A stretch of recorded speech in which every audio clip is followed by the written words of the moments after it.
Congressman LaTourette, thanks for joining us this week. Good to be with you.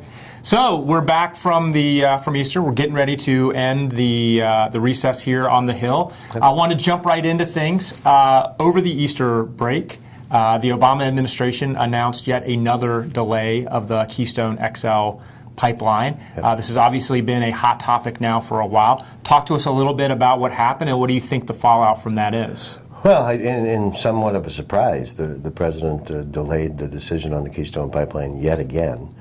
And surprised because his own State Department has conducted 5 different environmental impact statements. The most recent one came out and basically indicated that there is no environmental danger to the construction of the pipeline and the carrying of this shale oil through the pipeline.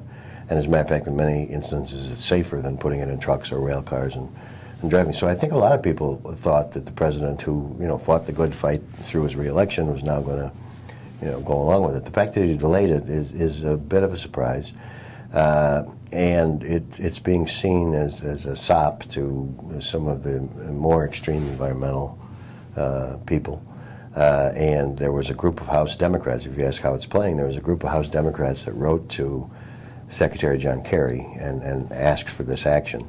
And the lead on that was a congresswoman from Chicago, Jan Schakowsky.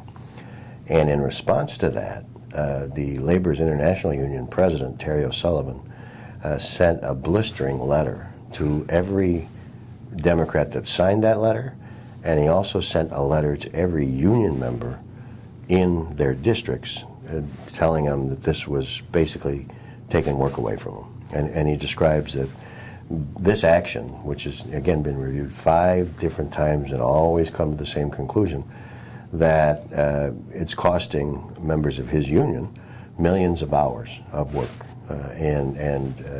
So it's one of those issues, if you look at the traditional political paradigm here, so Democrats are able to count on, the environmental community and labor as historic allies. But this issue, like the Alaska pipeline and some of the offshore drilling stuff, because it means jobs, to the construction trades, is driving a wedge through them. But this letter that President O'Sullivan sent out is the sharpest toned letter that I've seen in a very long time. Well, and there was a Rolling Stone article out in the last couple of days that said, and the White House has denied this, that President Obama was going to simply announce that he was rejecting construction of the Keystone pipeline. Right. Do you think that that they're simply buying time to get through the midterms for President Obama to announce that this isn't going anywhere? Yeah, I think the delay is there's no reason not to approve it if you're going to approve it. I mean, there's no study that can be done. There's nothing out there that we can look at, and so the only reason for a delay, in my opinion, is to eventually say, well, I'm not going to go ahead with it. And that has bad electoral consequences for people in some of the oil-producing states, some of the labor states, and with the United States Senate in the balance, yeah, I can see a scenario when this is just to get us past November. Next issue I want to talk about is kind of like Weekend at Bernie's here. It's immigration reform. It's dead, it's back, it's dead, it's back, it's dead. Apparently, Speaker Boehner said at a fundraiser recently that the House was hell-bent on passing immigration reform. Yeah. What do you make of those remarks? Do you think that, especially as we're getting so close to November in the midterm elections, right, are we really going to get meaningful immigration reform out of the House? I really don't see how, and John Boehner's a friend of mine, and I hope that if that's what he thinks, that's what happens.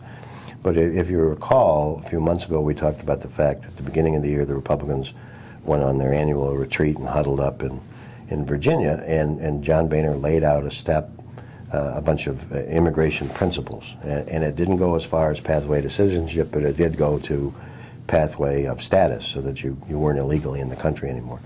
And that was shot down really quickly by the right wing of the Republican Party. And so how they now think, or the Speaker thinks, that that's somehow changed as we get closer to a very contentious election, I don't know.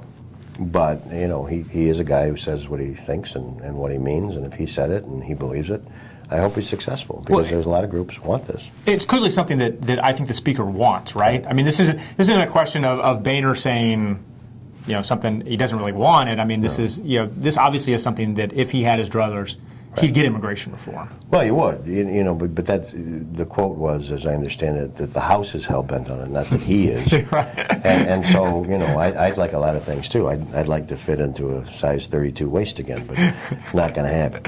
And so I think that the chances of this happening this year in the Republican-controlled House are not very good. Well, talking about control of houses, the last couple of months we've been talking about the midterms, it's looked more and more likely that a Republican takeover in the Senate, not exactly a fait accompli, but was looking more and more likely that this was going to happen. Right. We recently saw a round of polls from the South where some of the most endangered Democratic senators are, showing some of the incumbent Democratic senators in much better shape than folks had thought, and showing a challenger in Kentucky, a challenger to Mitch McDonald, the Democratic Secretary of State, actually, neck and neck with the Senate Minority Leader. What do you think, taking a kind of snapshot of the races now, what do you think the odds are that Democrats manage to hold on to control of the Senate in November? Well, if and between now and November is a lifetime in politics, first of all. Second of all, but if you take those set of polls as a snapshot, it looks like the conventional wisdom that the Republicans were going to pick up at least 6 seats is not really in the cards. So that's kind of a change. I mean, and the one that I saw that really sort of caught my attention was in Arkansas, Senator Mark Pryor, who some people have said is the most endangered of all of them, because Arkansas went pretty convincingly for Governor Romney. That poll this past week came out, he was up 10 points, which I wouldn't have thought that based upon the rhetoric. Having said all that, again, it's a lifetime, first of all. Second of all, I think some of it is a reaction to, you have, in some of these states, pretty contentious Republican primaries. And some of the rhetoric in those primaries is they attempt to get the nomination of the Republican Party. They've made some pretty interesting statements, some of them. That's putting it nicely. And so, that tends to drive the independent voter here in the month of April, maybe saying, well, maybe I'm not really ready to give up on Mark Pryor or Kay Hagan or Mary Landrieu. I think, but still, we had the benefit of Stuart Rothenberg coming down to a meeting I was at a couple of weeks ago, and he's one of the political forecasters here that everybody pays attention to. And he still thought it was a +6, and this was just a couple of weeks ago. So I think the Democrats are buoyed by this news, and they're hoping that this trend continues. But I still think that they got a really tough slog going into November. Do you think any of this is related to the kind of change in perception on Obamacare, the Affordable Care Act? I've seen a lot of Democrats with the finally good numbers in terms of enrollments, right, saying once again, oh, well, Democrats are going to be running on the Affordable Care Act. Right. Is that really kind of a pipe dream? I mean, how much of this is related to that debate? I don't know if a lot of it is. I mean, clearly the Democratic leadership's talking points are saying you don't run away from the Affordable Care Act. Now be proud of the Affordable Care Act.